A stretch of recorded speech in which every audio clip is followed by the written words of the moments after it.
Hello everyone, my name is Sarah Sagafi and together with my colleagues Mohammed Hassan, Daniel, Mehran, Ramtin and Hania, we will present our thoughts and experience on the ongoing workshop we are running.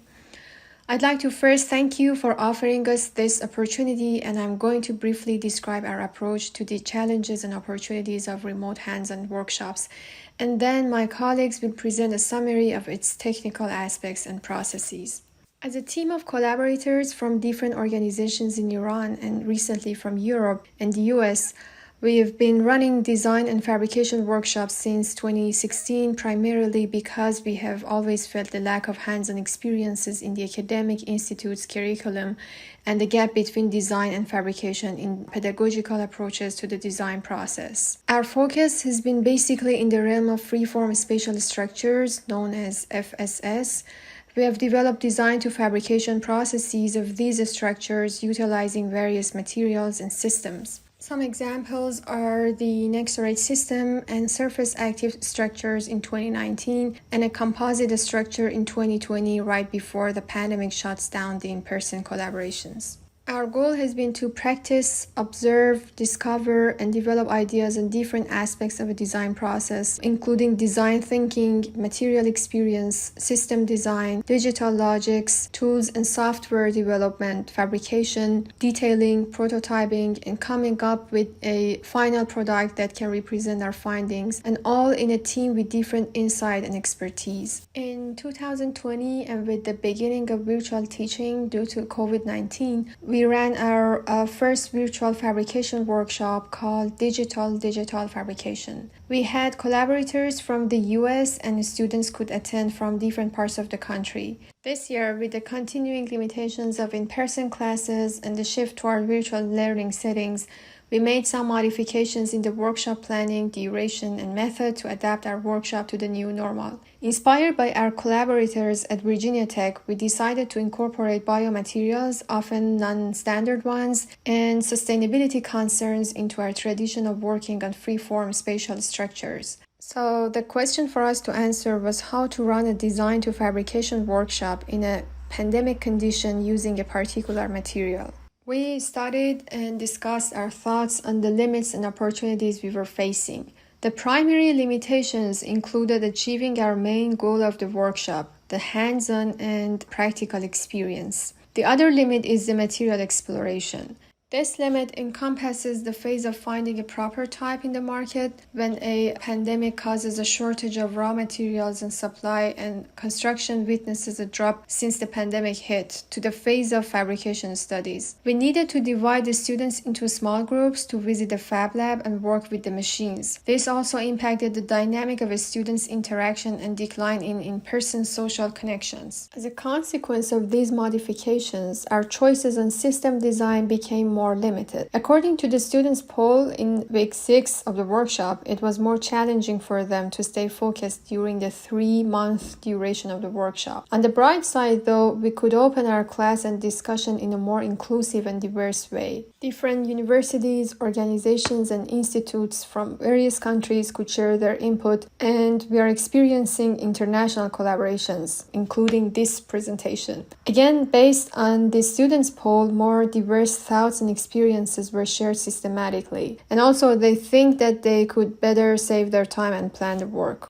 The process we are following has been started from the study and design to fabrication, where the first two are occurring in an online setting and the fabrication phase is in person, which makes the process hybrid. The workshop attempts to cover 5 main research areas in this process, including material study, sustainability, computational design, form finding, structural design, and digital fabrication. These different areas require various knowledge, expertise, and experiences. To ensure that we can cover them to the extent we need for a workshop, we have instructors and collaborators from different institutions and different backgrounds who generously offer to share their skills and experiences. As shown on the map, instructors from 3 continents collaborate and share their ideas and feedback that, together with the diversity of the students from different parts of the country, created a multicultural atmosphere which has been new to these workshops. Unlike our previous more intense and compact workshops, this one takes place for 3 months.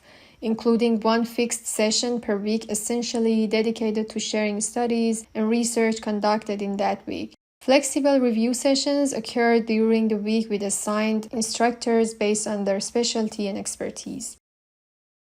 Chapter 1 consists of 3 sections: material study, system study, and form-finding methods. First, a group was made responsible for investigating bamboo as a natural non-standard material, its properties, applications, and how it can be used for construction. After that, we searched for available types of bamboo in the market. 4 types were found, and we made a preliminary study to assess their quality, geometrical and mechanical properties, workability, and so on. We also tried to follow recommendations of ES-ISO for grading of bamboo.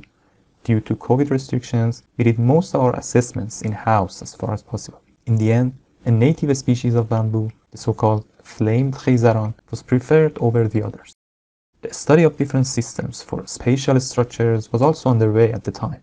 Despite the inherent differences between these systems, all of them were considered as possible options. This study was meant to provide sufficient information for system design in the next chapter. A study of different form-finding methods were assigned to 2 groups. They provided a brief explanation of the basics and principles. They also studied available tools and plugins, and finally prepared one code for each method to be shared and let others easily play around and try them as a design tool. With all the information gathered in the previous chapter, we moved to the second chapter with 2 main objectives of system design and form design. In a series of brainstorming sessions, various systems were proposed until a handful of them were chosen as final candidates. These candidates were then prototyped to experience the fabrication process of each one. For this, a limited number of participants were managed to visit the Fab Lab and have hands-on experience. We have also conducted an evaluation process based on various criteria to come to conclusion what are the pros and cons of each system. Among the final 4 alternatives, we are now continuing with the last one. It is worthy of mention that we are still working on the connection for better structural performance and easier fabrication and assembly. Everyone was encouraged to participate in form design, either using form-finding methods introduced before or coming up with freehand designs if interested. After quite some time of correction and discussion, several candidates were shortlisted. The final form was selected based on votes. A structural analysis was also performed to see forces and deformations in the structure. Minor modifications are still in progress to prepare it for digital fabrication. After the form design phase, the BIM modeling starts. In this part, a 3D model was needed to visualize the details. Also, this model would be used to extract essential data for the fabrication and assembly process. Modeling of a freeform structure always has its own complexities. In this project, some of the most important challenges were finding the optimum node size and also the proper node orientation in 3D space. Another challenge with the freeform structures is the uniqueness of each element's shape. These complexities required a spatial modeling process. So we developed a digital design workflow in a parametric modeling platform known as Grasshopper. This digital workflow fully automates the modeling process and delivers the required outputs instantly. The workflow starts with getting 2 general inputs from the user. First, the wire mesh, which is the result of the form design phase, and second, some numerical inputs about bamboo, CNC machine, screws, and node design preferences. After receiving these data and processing them, it outputs a fully detailed 3D model including labels for each element. This means that it can also be used as a coordination model in the assembly process. The second output is the shop drawing of the nodes and handles. This part will be milled from plywood sheets with a 3-axis CNC machine. Also, the shop data of bamboo is delivered. This data is used for sawing bamboos and drilling them with a rotary CNC machine. And the last output is the numerical statistics about the BIM model, like elements count and length. We utilize this digital workflow for comparing the final design alternatives and choosing the best one for the final fabrication process. We also use it in prototyping phase in order to generate the shop data and coordinate the assembly process. We knew that each bamboo pole must be connected to its relevant joints by 4 screws, 1 pair at each end, and the 2 pairs are not parallel. We already had a 3-axis CNC milling machine that could drill through the bamboo poles vertically along its Z-axis. Since the drilling was only in one direction, we were short in one more axis around which we could roll the poles. We had to either purchase a rotary axis that would cost more than our budget and might not even fit on our CNC bed, or build a customized one ourselves. We decided to build one. Horizontal limitations of available space on the bed were not a concern, but limited available height had to be taken into account. The rotary consisted of 3 main parts: a gripper to grab the pole firmly in place while drilling and meanwhile align its center to the rotary axis, a rail and an adjustable wagon for different pole lengths, and a rotator to orient the pole at the right angle.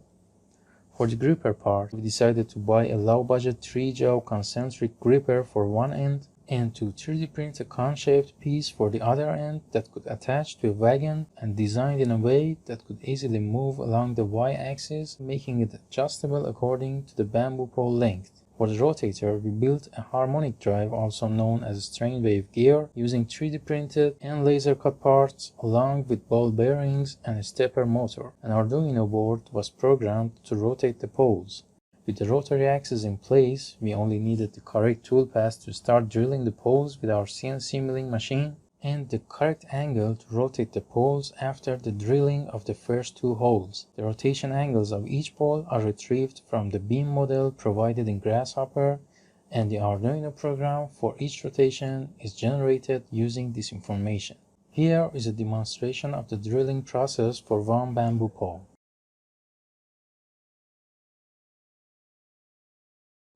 As our conclusion, I'd like to remind us again that although design studio classes and architectural design learning are typically based on in-person interactions and experiential learning, e-learning has revealed possibilities that were not explored and recognized before. It could be argued that a hybrid learning model can cover opportunities offered by both in-person and virtual ones. At the same time, the chances for spatial explorations, hands-on experiences, teamwork, and building a culture in the built environment seems to become challenging. So e-learning can work for some disciplines better, often in the ones where computation, programming, and simulation are of main concerns. And architecture and design face challenges specifically in fabrication, in which direct interaction with the material, machine, and teamwork is essential. Our survey asking the students about their thoughts, preferences, and suggestions for the current condition demonstrates their expectation of using the features of remote learning that they found useful, such as access to recorded video lectures and other digital materials. With this last slide, I'll finish up by saying thank you for your time and attention. We'd also be glad to know and meet more people with similar interests who are willing to further collaborations and build knowledge. You can check our website, social media pages, or just shoot us a message. Thank you.